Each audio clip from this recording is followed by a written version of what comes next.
Science could help prove Patriots quarterback Tom Brady's innocence in the Deflategate scandal. As we told you yesterday, the evidence comes from an unlikely source, a seventh grader outside Boston.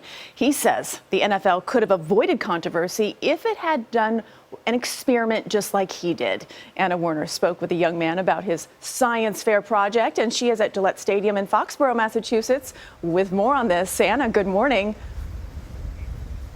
Good morning. And you know, who says kids aren't learning anything in school these days? This 12-year-old says his science class inspired him to wade into the Deflategate controversy to disprove the allegations coming from the NFL commissioner.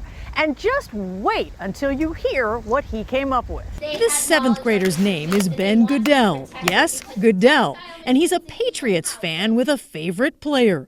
Would it be fair to say you're a Tom Brady fan? Yes.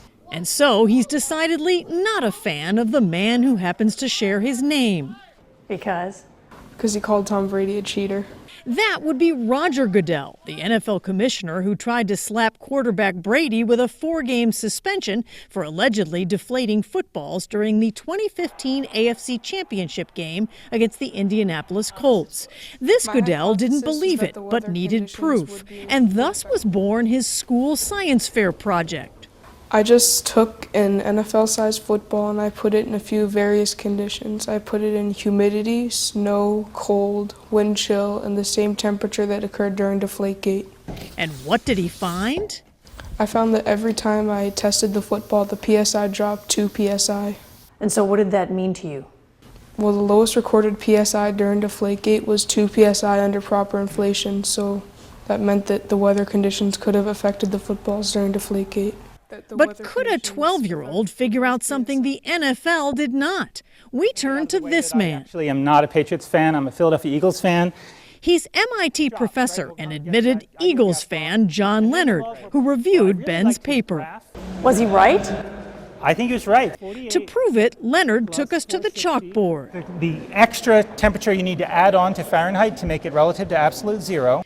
Translation? He says no one needed to deflate those footballs on game day, that basic scientific equations show when you put a football outside in cold temperatures, the ball will deflate a bit all by itself. It's just basic laws of physics. It doesn't matter if you root for the Patriots or the Eagles or the Redskins.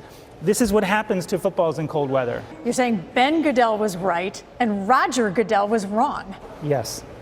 As a result, Ben Goodell's science fair project is already getting him some attention at school and in local media, but no reaction from the Patriots yet.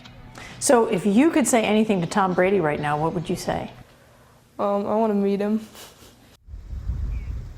So we reached out to Brady and the NFL. No response from Brady's camp. The NFL told us overnight, no comment. But Professor Leonard says he'd like Ben Goodell to visit MIT. He thinks this other Goodell could have a bright future as a scientist someday. Gail?